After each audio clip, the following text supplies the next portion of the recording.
الله الرحمن الرحيم قل بفضل الله وبرحمته فبذلك فليفرحوا وهو خير مما يجمعون آمنت بالله صدق الله العلي العظيم وبلغنا رسوله النبي الأمين المتين الرؤوف الرحيم الكريم ونحن على ذلك لمن الشاهدين والشاكرين والحمد لله رب العالمين إلى يوم الدين وإلى غير النهاية. قابل صد مبارکباد ہیں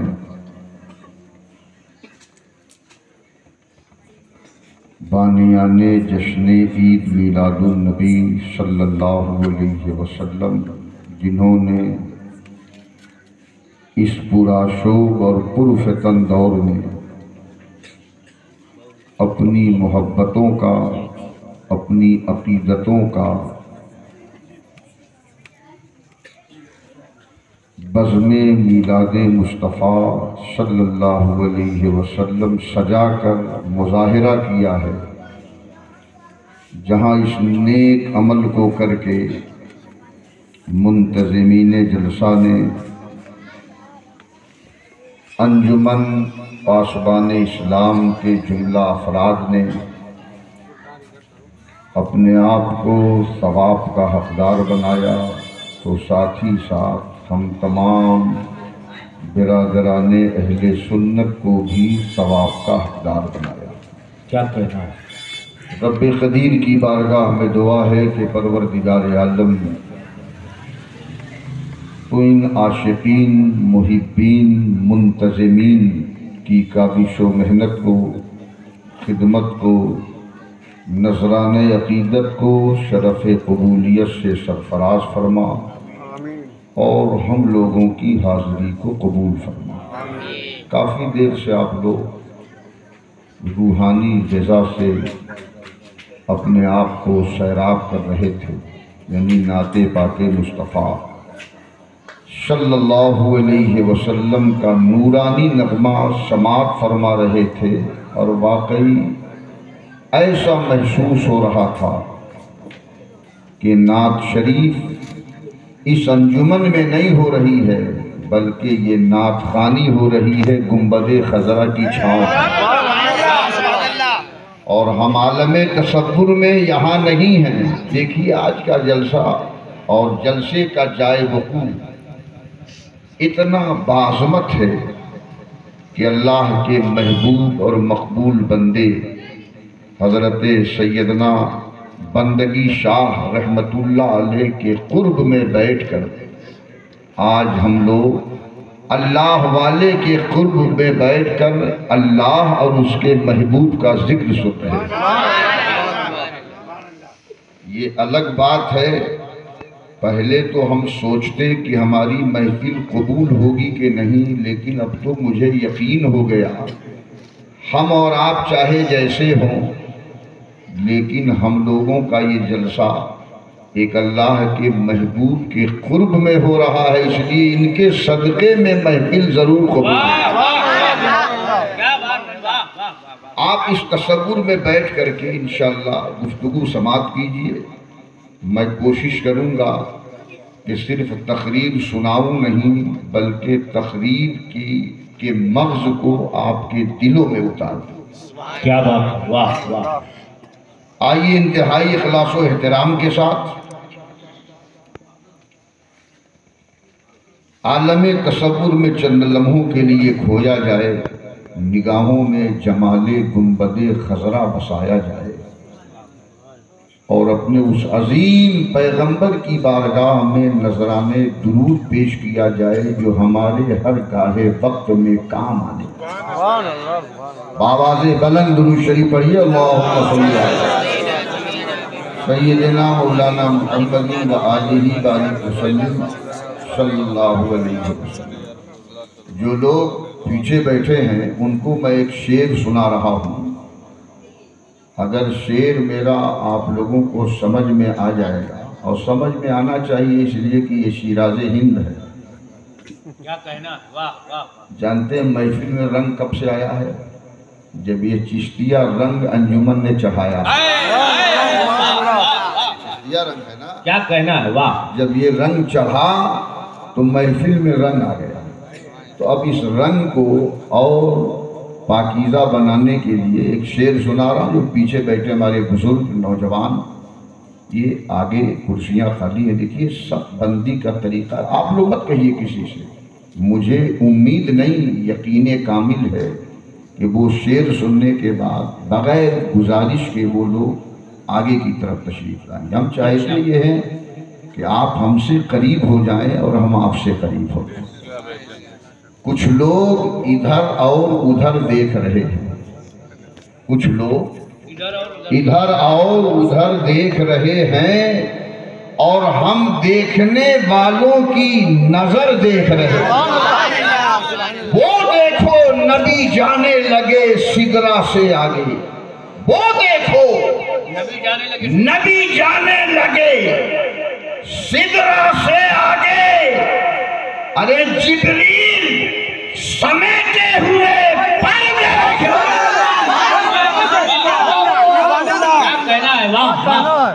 جبریل سمیٹے ہوئے پر دیکھ رہے ہیں۔ اب تو آپ لوگ قریب آ جائیے، اتنا عمدہ شعر سنایا۔ یہ بیچ کی کرسی خالی ہے، ارے محبت بھرا پیغام ہے میرے دوستوں، آ جائیے قریب اٹھ کر کے۔ ہلنے کی ضرورت نہیں ہے، چل کے آئیے، ہر قدم پہ 10 نیکیاں اللہ عطا کرتا ہے۔ ذکر کی محفل میں، حدیث پاک کی روشنی میں میں آپ کے ثواب کو بڑھانے کی فکر میں لگا ہوں، اور آپ حضرات اتنی تاخیر کر رہے ہیں۔ آ جائیے تیزی کے ساتھ۔ ارے نوجوانوں، یہ بوڑھے بزرگ آ گئے، آپ لوگ کیوں بیٹھے پیچھے یار؟ آتے کیوں نہیں آگے یار؟ اتنا کہنا پڑتا ہے، بتاؤ ملت کا شیرازہ کیسے اکٹھا کیا؟ جب سامنے یہ حال ہے تو غائبانہ حال کیا ہوگا؟ بس بیٹھ جائیے، توجہ سے گفتگو سنیے۔ گفتگو آغاز کرتا ہوں۔ تیرا جلوہ کون دیکھے، کس کو اتنا ہوش ہے؟ تیرا جلوہ کون دیکھے، کس کو اتنا ہوش ہے؟ ارے دیکھنے والا تو کوہ طور پر بے ہوش ہے۔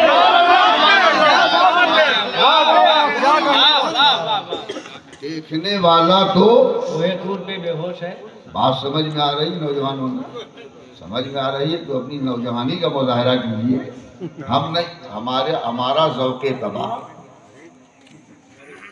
اس طرف نہیں جاتا کہ میں آپ سے کہوں کہ یہ سبحان اللہ، کہ یہ الحمدللہ، داد و تحسین سے نوازی۔ ارے جب بنگال کا رسگلہ سامنے آ جائے گا تو بغیر کھائے منہ سے سبحان اللہ نکل جائے گا۔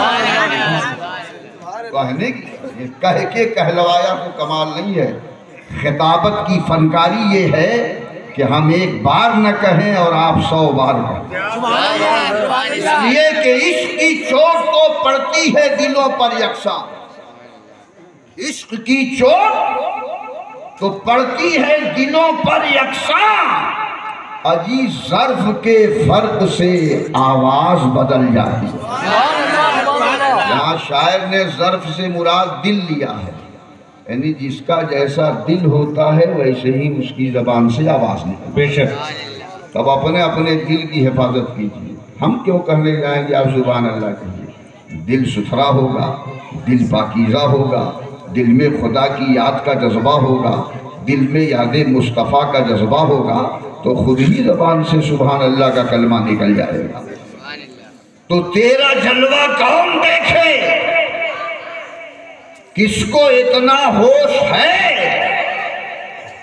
ارے دیکھنے والا تو کوہ طور پر بے ہوش ہے، اور ہمیں بھی جلوہ گاہ ناز تک لیتے چلو موسیٰ، ہمیں بھی جلوہ گاہ ناز تک لیتے چلو موسیٰ، ارے تمہیں غش آ گیا تو حسن جانا کون دیکھے گا؟ کیا کہنا ہے؟ واہ واہ واہ. اس لیے کہ آپ لوگوں کا جیبا تو خالی کر دیا ہے لوگوں نے، تو سبحان اللہ تو کہنا ہی پڑے گا. تو کہیں گے تو ثواب ملتا رہے گا. ہمیں بھی جلوہ گاہ ناز تک لیتے چلو موسیٰ، تمہیں غش آ گیا تو حسن جانا کون دیکھے گا؟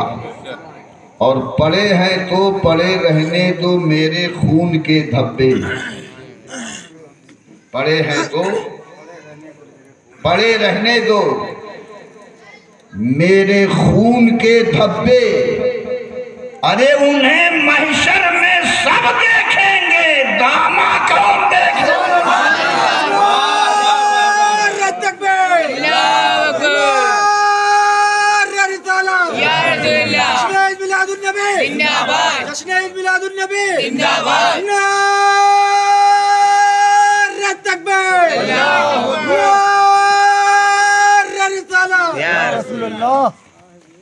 پڑے ہیں تو پڑے رہنے دو میرے خون کے دھبے، انہیں محشر میں سب دیکھیں گے، داما کون دیکھے گا؟ دیکھیے حدیث پاک کی روشنی میں آپ کو بتاتا ہوں، اللہ کے پیارے نبی صلی اللہ علیہ وسلم صحابہ کرام کے جھرومٹ میں جلوہ گر. ایک مفکر اپنی فکر پیش کرتا ہے کہ جب نبی صلی اللہ علیہ وسلم صحابہ کے جھرومٹ میں جلوہ گر ہوتے تھے تو ایسا محسوس ہوتا تھا جیسے ستاروں کی انجمن میں چاند چمک. ستاروں کی انجمن میں چاند چمک رہا ہے. اللہ کے نبی صلی اللہ علیہ وسلم نے ارشاد فرمایا صحابہ سے، حضرت موسیٰ علیہ السلام کے اس واقعے کو بیان فرمایا. حضرت موسیٰ علیہ السلام کوہ طور پہ جاتے، قرآن شریف میں پورا واقعہ موجود ہے. جناب قاری غفران صاحب سے پوچھئے، ناظم اجلاس سے پوچھئے، آپ کو بتائیں. جاتے تو یہی صدا لگاتے، رب ارنی رب ارنی، اے اللہ تو مجھے دکھا دے. نہیں اپنا جلوہ دکھا، دیدار کی خواہش، زیارت کی تمنا.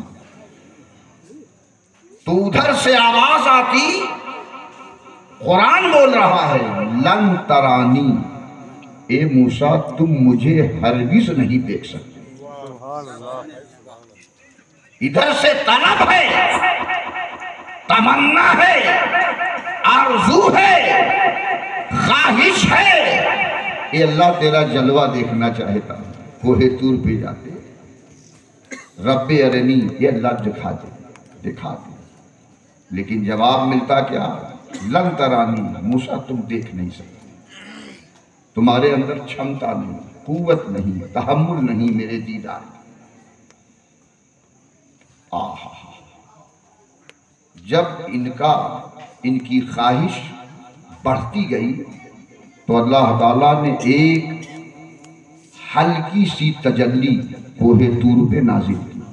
جلوہ نہیں، تجلی جب نازل کر دی تو پورا کوہ طور جل کے راکھ ہو گیا اور جناب موسیٰ علیہ السلام بے ہوش ہو گئے.